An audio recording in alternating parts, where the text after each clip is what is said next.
नमस्कार, मैं श्यामगिरी। आप देख रहे हैं टीएफडी इंडिया न्यूज़ 24। टीएफडी इंडिया न्यूज़ 24 में आप सभी दर्शकों का स्वागत है। आज टीएफडी इंडिया न्यूज़ 24 के दर्शकों की मांग पर अब हर सप्ताह रविवार को हमारे साथ में सिद्धांत सहगल जी ज्योतिषी के रूप में जुड़ेंगे और एक माने जाने ज्योतिषी जो बहुत सटीक विश्लेषण इनका रहा आज तक कई सारे चैनलों पर जुड़ते रहे हैं। राजनेता से लेकर के उद्योगपति तक के भविष्यों को बताते रहे अभी तक, और अब टीएफडी इंडिया न्यूज़ 24 के दर्शकों तक भी इनकी आवाज पहुंचेगी, इस बात की हमें बहुत खुशी है।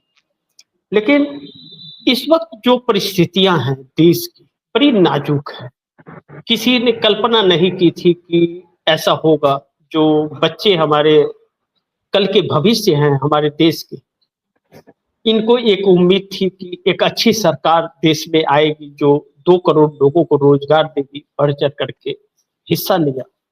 किसानों को उम्मीद थी कि आय दुगुनी होगी। हमारे किसान हमेशा शहीद होते रहे, जो हमें पालते हैं, हमें भोजन का व्यवस्था करते हैं, जिसके हम शहर में या गांव में अपनी जीविका चलाते हैं। लेकिन सब कुछ तहस नहस हो गया। आजादी के बाद से एक ऐसे हालात आ गई, सरकार आ गई कि अब लोग ऊब से चुके हैं। कभी भी ऐसा इतिहास में नहीं हुआ।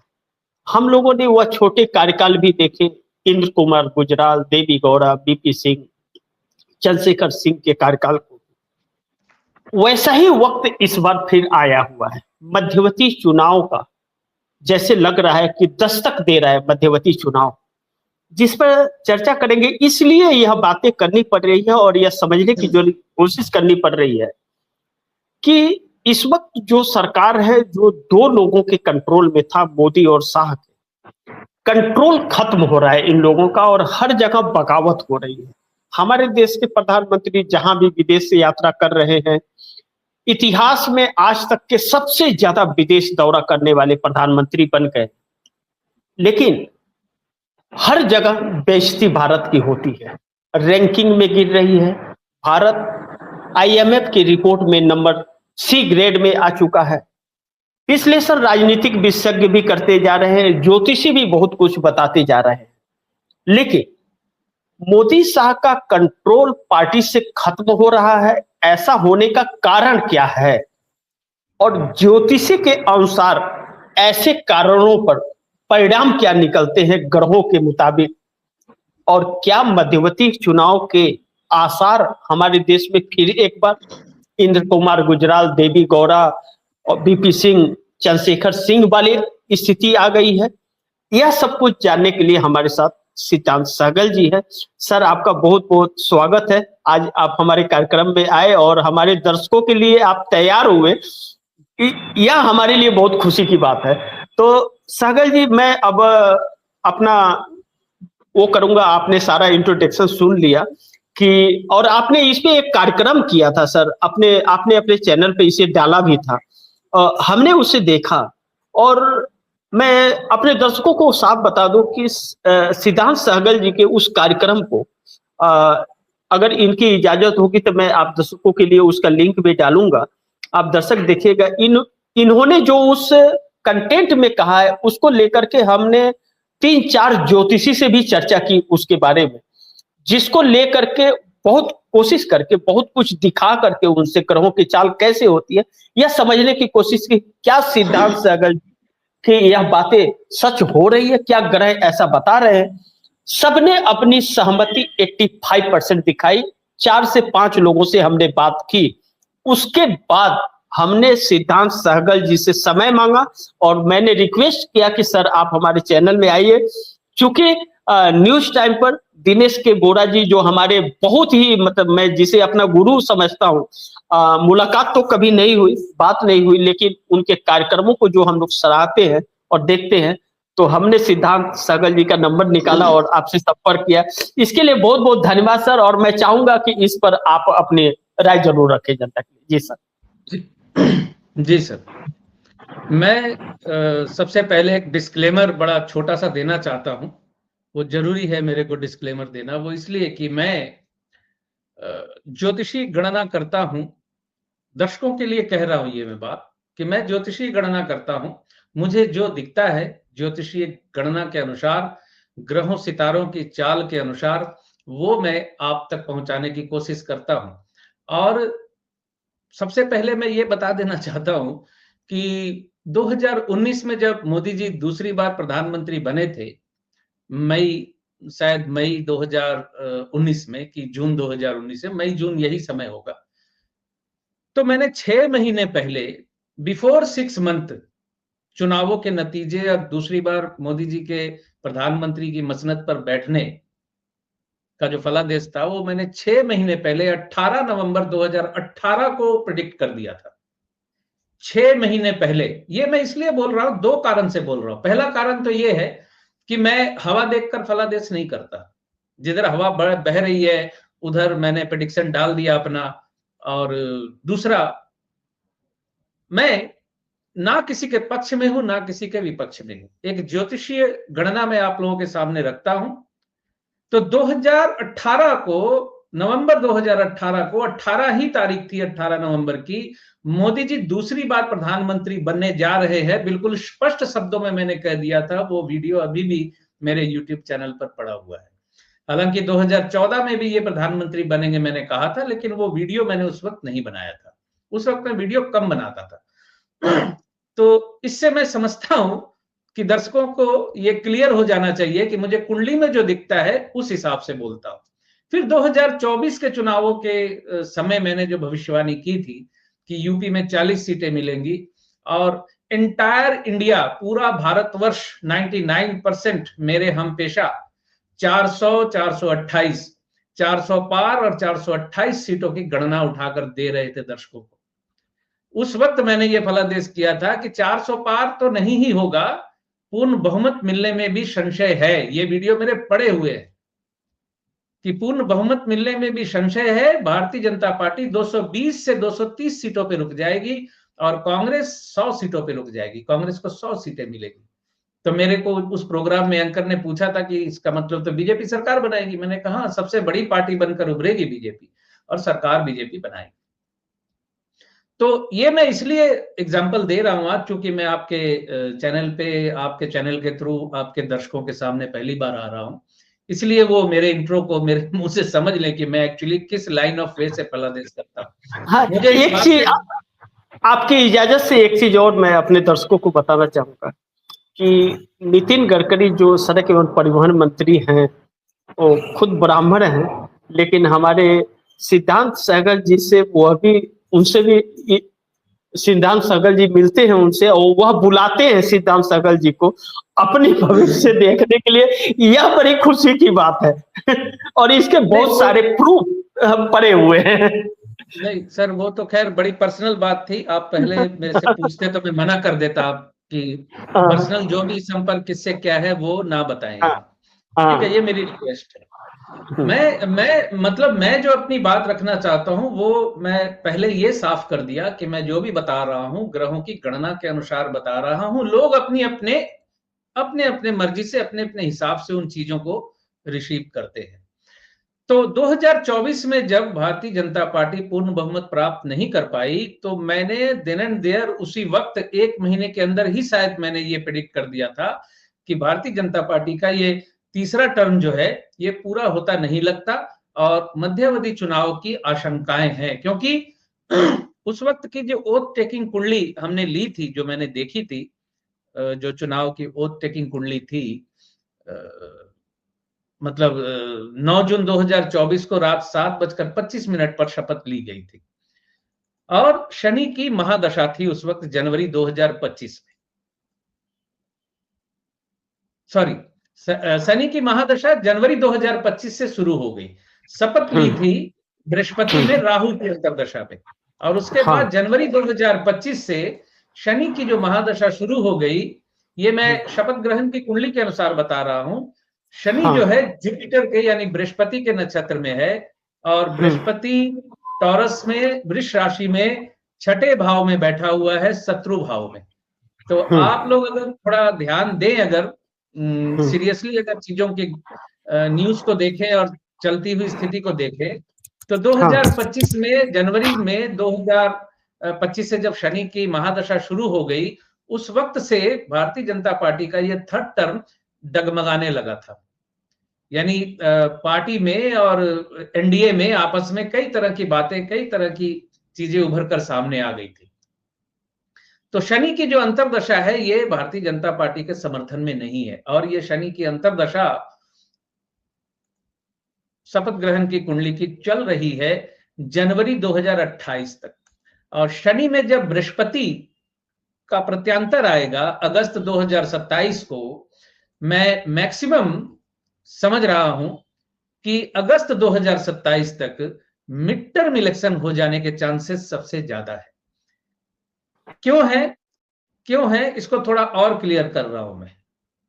यहां राहुल गांधी जी की कुंडली जो है, देखिए इस चीज को जोड़ के देखना जरूरी समझ रहा हूं मैं। राहुल गांधी की जो कुंडली है वो राहु की महादशा में इस वक्त उनकी शनि की अंतर्दशा चल रही है, और मार्च 2027 से बुध की अंतर्दशा शुरू हो। तो बुध की अंतर्दशा जो शुरू होगी, बुध राहुल गांधी जी का अष्टम में बैठा हुआ है भाग्येश होते हुए। हालांकि अपने नक्षत्र के माध्यम से वो दशम भाव से कनेक्शन तो बना रहा है, लेकिन बुध भाग्येश होकर अष्टम में बैठना कहीं ना कहीं थोड़ी भाग्य की कमी या भाग्यहीनता का संकेत आ जाता है। तो राहुल गांधी की जो बुध की अंतर्दशा शुरू होने वाली है शनि के बाद, मार्च 2027 के बाद, वहां मुझे मेरा फलादेश है, समझिए अंदाजा या इंडिकेशन है मेरा एज पर एस्ट्रोलॉजी, कि राहुल गांधी जी का लीडर ऑफ अपोजिशन का पद जा सकता है। तो लीडर ऑफ अपोजिशन का पद हाँ जा सकता है, जो उसको मैं इस चीज से जोड़ रहा हूं कि लीडर ऑफ अपोजिशन का पद इस कारण से भी जा सकता है कि मध्यावधि चुनाव की अगर घोषणा हो जाएगी तो जो जिस पद पे बैठा वो तो नलीफाई हो जाएगी। ठीक है, सही बात है। तो राहुल गांधी जी की कुंडली की जो बुध की अंतर्दशा शुरू हो रही है मार्च 2027 से, वो भी उधर इंडिकेट दे रही है। नितिन गडकरी जी की कुंडली में फरवरी 2027 के बाद बुध की अंतर्दशा शुरू हो रही है। ये बुध उनका पंचम में बैठा हुआ है। सप्तमेश और दशमेश बुध, यानी दशमेश का पंचम में बैठना, पंचम भाव दशम भाव का अष्टम भाव होता है। तो ये एक नेगेटिव कॉम्बिनेशन गडकरी जी का भी बन रहा है। तो 2027 में, और अमित शाह जी की जो अंतर्दशा है वो भी बुध की शुरू होने वाली है। मैं वो समय आपको बता देता हूं किस महीने से शुरू हो रही है।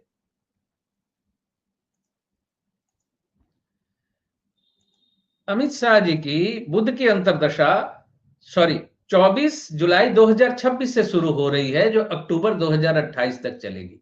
तो बुध की अंतर्दशा जो अब जुलाई के इसी महीने के अंत में शुरू होने वाली है बुध की, वो बुध की अंतर्दशा भी उनके लिए थोड़ी परेशानी वाली हो सकती है। हालांकि बुध दशमेश है, दशम भाव का लॉर्ड है, और बुध बैठा हुआ है सेकंड हाउस में, दूसरे भाव में, और राहु के नक्षत्र में है, कन्या लगन की कुंडली में। तो राहु का नक्षत्र परेशानी वाला, इल्यूशन वाला, और जो नहीं है वो दिखने वाला, और जो है वो ना दिखने वाला, ऐसी मानसिकता जातक की हो जाती है। तो भ्रमित, यानी राहु मतलब भ्रम है, तो भ्रमित स्थिति उस वक्त मुझे लगता है अगले आने वाले 1.5-2 सालों में अमित शाह जी के लिए भी थोड़ी सी नेगेटिविटी यहाँ है बुध के माध्यम से। तो 3-4 कुंडलियां ऐसी हैं जिसको देखकर मुझे ऐसा लगता है कि मिड टर्म इलेक्शन में वो जा सकते हैं। एक चीज सर, मैं आपसे यह जानना चाहूंगा कि इस समय जो पार्टी भारतीय जनता पार्टी की या एनडीए गठबंधन की सिचुएशन है, जो मोदी और शाह के खिलाफ जाता हुआ नजर आ रहा है पार्टी के अंदर। हमेशा यह देखा गया है, आप बहुत बेहतर जानते हैं, लेकिन मैं अपनी राय रख रहा हूं, और जो खबरें हम लोगों तक पहुंचती है, आरएसएस के बगैर भारतीय जनता पार्टी नहीं होती है। आरएसएस का ही एक राजनीतिक संगठन है, और आरएसएस ही हमेशा नियुक्त करता है प्राइम मिनिस्टर का चेहरा और भारतीय जनता पार्टी का कमान संभालने वाले पार्टी का राष्ट्रीय अध्यक्ष को। और इस समय टकराव चल रहा है, दोनों के बीच राम मंदिर को लेकर के जो चंदा के अंदर उसका दान पत्र में जो लूट की बात है, इससे जो भारतीय जनता पार्टी की छवि खराब हुई है, क्या यह इशारा कर रहा है कि प्रधानमंत्री का चेहरा बदलेगा ताकि मध्यवर्ती चुनाव में जाने के आए? क्योंकि मध्यवर्ती चुनाव को लेकर के आपके कार्यक्रम को भी मैंने बड़ी गौर से देखा था, कई बार 4-5 बार मैंने उसको देखा कि मध्यवर्ती चुनाव होने के लिए भी 272 बहुमत का आंकड़ा चाहिए। मध्यवर्ती चुनाव में जाने के लिए पास करना पड़ता है, लोकसभा भंग करने के लिए बहुमत होता है, और इस समय कंट्रोल में है नहीं, वह बहुमत मोदी को अकेले नहीं मिलता हुआ नजर आ रहा है। तो क्या यह मध्यवर्ती चुनाव की तरफ जा रहा है या सत्ता परिवर्तन की तरफ ग्रह बता रहे हैं? क्या बता रहे हैं सर, आप क्या इसको समझ रहे हैं? अभी नहीं, या तो चुनाव होगा मध्यावधि या 2029 में सत्ता परिवर्तन का योग है हल्का सा। उस वक्त स्थितियां ऐसी बनती दिख रही है, क्योंकि भारतीय जनता पार्टी की इंडिविजुअल कुंडली जो है, भारतीय जनता पार्टी की इंडिविजुअल कुंडली यानी पार्टी की जो कुंडली है जिसको मैं देख रहा हूं, पार्टी की कुंडली में अक्टूबर 2027 तक पॉजिटिव टाइम है, यानी शुक्र की जो अंतर्दशा चल रही है और शुक्र सूर्य के नक्षत्र में है। जो दर्शक मुझे फॉलो करते हैं, जो सुनते हैं, वो जानते हैं मैं सत्ता के लिए दशम भाव को इंपॉर्टेंस देता हूं। दशम भाव से कनेक्शन होना बहुत जरूरी होता है। तो शुक्र की अंतर्दशा जो पार्टी की चल रही है 2000 अक्टूबर या नवंबर, अभी क्या कहा मैंने, अक्टूबर 2027 तक सूर्य की जो अंतर्दशा चल रही है, ये शुक्र को भारतीय जनता पार्टी को सत्ता से जोड़े हुए है। मैं चूंकि इस चीज को ऑब्जर्व करता हूं कि भारतीय जनता पार्टी ज्योतिषी फलादेश पे भी बहुत निर्भर करती है, ज्योतिषी फलादेश भी वो लेती है, विभिन्न ज्योतिषियों से वो चर्चा करती है। तो शुक्र की अंतर्दशा में जो अक्टूबर 2027 तक शुक्र की जो अंतर्दशा जो चल रही है, उसका जो कॉम्बिनेशन है, जो दशम भाव से उसका कनेक्शन बना हुआ है, भारतीय जनता पार्टी रिस्क ले सकती है इस अंतर्दशा के अंदर, क्योंकि वहां दिख रहा है कि सत्ता से संबंध बना रहेगा। अक्टूबर 2027 के बाद सत्ता से संबंध टूटने के योग बनना शुरू हो रहे हैं। अक्टूबर 2027 के बाद, और 29 में ही चुनाव है सामने। आप मेरी बात को ध्यान से समझिएगा, दर्शक मित्र जो सुन रहे हो वो भी मेरी इस बात को ध्यान से समझे कि अक्टूबर 2027 से भारतीय जनता पार्टी का, व्यक्तिगत पार्टी की कुंडली के आकलन के अनुसार बता रहा हूं कि सत्ता से भारतीय जनता पार्टी का संबंध टूट रहा है अक्टूबर 2027 के बाद। उसके बाद 28 और 29 सामने है। तो आने वाला समय जो है वो बहुत बेहतर नहीं है, क्योंकि मंगल की महादशा शुरू हो जाएगी अप्रैल 2028 से। मंगल मिथुन लग्न की कुंडली में नेगेटिव प्लैनेट होता है, और मंगल केतु के साथ नवम भाव में बैठा हुआ है। नहीं, सॉरी, मंगल सिंह राशि में तीसरे भाव में है, और मंगल का जो कॉम्बिनेशन है मंगल केतु के नक्षत्र में है। मैं गलती से मंगल केतु के साथ बोल गया, मंगल केतु के नक्षत्र में है। केतु के नक्षत्र में होना किसी भी ग्रह को ब्लाइंड बना देता है, यानी कोई भी ग्रह हो अगर वो केतु के नक्षत्र में हो तो उसकी दशा महादशा में जातक दिशाहीनता का शिकार होता है। यहां भारतीय जनता पार्टी का आकलन कर रहा हूं, भारतीय जनता पार्टी कोई जातक तो नहीं है, लेकिन फिर भी दशा का असर उन पे पड़ेगा। सर एक चीज ये जानना चाहूंगा मैं, छात्रों को लेकर के जो सरकार से मनमुटाव शुरू है, नीट पेपर लीक हुआ, पेपर लीक को लेकर के बच्चों का भविष्य जा रहा है, जो आंदोलन चल रहा है बच्चों का, और जंतर मंतर पर सोनम वांगचुक जैसे लोग भूख हड़ताल पर बैठे हुए हैं, क्या इन छात्रों का असर भी मोदी सरकार पर पड़ेगा? मोदी सरकार को लिए नुकसानदायक होगा? ग्रह क्या इस तरफ इशारा कर रहा है कि यह आंदोलन पूरे देश में होना शुरू हो जाएगा? क्योंकि अभी तक मोदी सरकार के खिलाफ किसी ने आंदोलन करने की हिम्मत नहीं दिखा पाई थी, लेकिन जून 15 जून के बाद से जो देश के अलग अलग हिस्से में आंदोलन शुरू हो गए हैं, यह क्या ग्रहों की चाल है जो मोदी सरकार को कमजोर करेगी? उसी तरफ इशारा है क्या इसका? देखिए, पॉलिटिक्स की जो मूवमेंट है उस पे तो मैं कमेंट करता नहीं हूं। मैंने जून 2026 से मोदी जी की कुंडली में केतु की अंतर्दशा शुरू हो रही है, जो अक्टूबर नवंबर तक चलेगी 2026 के। इसको मैंने प्रेडिक्ट किया हुआ है कि मोदी जी के लिए अगले 6-7 महीने जो है परेशानी वाले हैं। तो जब मैंने ये कहा कि केतु की अंतर्दशा इनके लिए परेशानी वाली है, मंगल की महादशा में केतु की अंतर्दशा, तो उसके बाद से परेशानियां बढ़ी हैं। ये अंडरस्टूड बात है, अब आपको इसको समझना होगा। मतलब मैं जो कहना चाह रहा हूं कि मैं इन बातों पे, मतलब मैं कमेंट नहीं करना चाहता कि आंदोलन क्या कर रहा है, कौन क्या कर रहा है, उससे मतलब नहीं मेरे को। मैं पॉलिटिशियन जो है, जो पार्टियां हैं, यानी जो भी पार्टी है, जिस पॉलिटिशियन की कुंडली मिल जाती है उसके अनुसार मैं आकलन सामने रखता हूं। और मैंने कहा है कि डिस्टर्बिंग टाइम है मोदी जी के लिए अगले 6-7 महीने का। तो जैसे ही मैंने ये कहा उसके बाद ही तो राम मंदिर वाला मुद्दा भी उठ गया, और ये कॉकरोच जनता पार्टी हालांकि उसके पहले से तैयार हो रही थी। ये परेशानियां तो उधर बढ़ ही रही हैं, और न्यूज में सुनने में आ रहा है कि किसान फिर दिल्ली की तरफ अग्रसर हो रहे हैं किसी डील को हाँ। लेकर। तो जाहिर है, एक एस्ट्रोलॉजिकली ज्योतिषी तौर पे अगर मैं बोलता हूं कि ये समय अच्छा नहीं है, तो वो तो परेशानियां बढ़ेंगी, परेशानियां उनके लिए बढ़ेंगी। हम लोग इंड के तरफ जाएंगे। क्या मोदी जी की कुंडली में ऐसा योग है कोई कि चौथी बार भी वह प्रधानमंत्री बनने के कोई योग बन रहे हैं उनको, या पूर्ण विराम लगता नजर आ रहा है? क्या कोई ऐसा योग बन रहा है उनकी कुंडली में किसी भी दिशा से? देखिए, बिल्कुल स्पष्ट आपको बता रहा हूं, भारतीय जनता पार्टी की कुंडली की स्थिति अच्छी नहीं है, लेकिन भारतवर्ष में एट प्रेजेंट मोदी जी के जितनी मजबूत कुंडली किसी की नहीं है। कई लोग फिर मेरे से कंट्राडिक्ट करते हैं इस बात को लेकर, लेकिन ये बिल्कुल हकीकत बता रहा हूं। मोदी जी की आने वाली जो अंतर्दशा है, केतु के बाद जो शुक्र की अंतर्दशा शुरू होगी, फिर सूर्य की अंतर्दशा शुरू हो जाएगी। तो मोदी जी अगर चौथी बार कंपीट करने के लिए अगर उतरते हैं, तो मैं फिर इस बात को अब कह रहा हूं। मंगल में उस वक्त नहीं कहा था मैंने कि 24 में उस वक्त स्थितियां ऐसी बन रही थी कि मंगल की महादशा में वो डाउनफॉल वाली स्थिति बन रही है। लेकिन राहु की महादशा शुरू हो जाएगी उनकी। राहु राजनीति का कारक होता है। राहु की महादशा जो शुरू होगी, राहु का, उसके बाद बृहस्पति का, उन सब का संबंध दसम भाव से बना हुआ है। लेकिन यहां मेरा प्रेडिक्शन थोड़ा कुछ और है, क्योंकि 29 तक उनकी एज और ज्यादा हो जाएगी। लगभग 80 के आसपास वो आ जाएंगे, 79 या 79-80 के आसपास।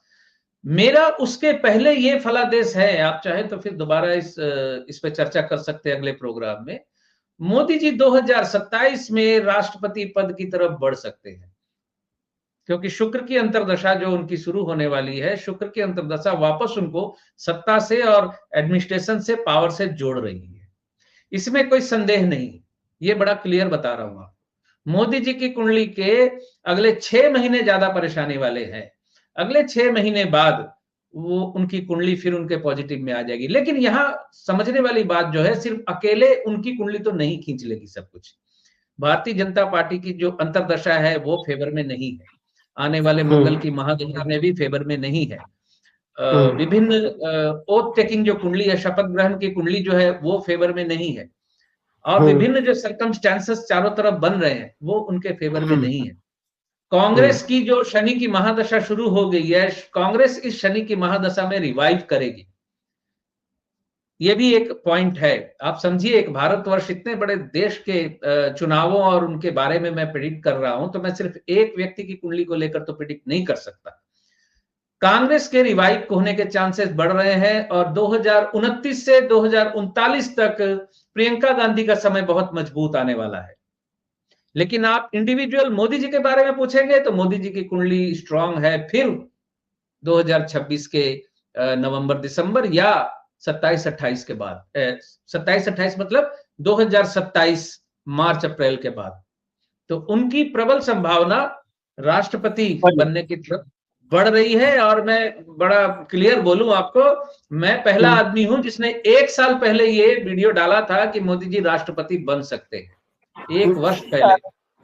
सर, इसी को लेकर के मैंने एक कार्यक्रम किया था। मैंने साढ़े 6 बजे जो मैं प्राइम टाइम करता हूँ, उसमें मैंने बहुत विस्तार पूर्वक चर्चा किया था। कई भारतीय जनता पार्टी के नेताओं से बात हुई थी और बात करने के बाद कुछ अपने बहुत भरोसेमंद लोगों से बात करने के बाद मुझे पता चला था कि राष्ट्रपति चुनाव के लिए प्रधानमंत्री वो कर सकते हैं, आगे निकल सकते हैं, और इस पर मैंने कार्यक्रम किया था। और मुझे बहुत खुशी हो रहा है कि आपने उन बातों को आपने हमारे दर्शकों के सामने रख दिया फिर से एक बार, ग्रहों के चाल के हिसाब से।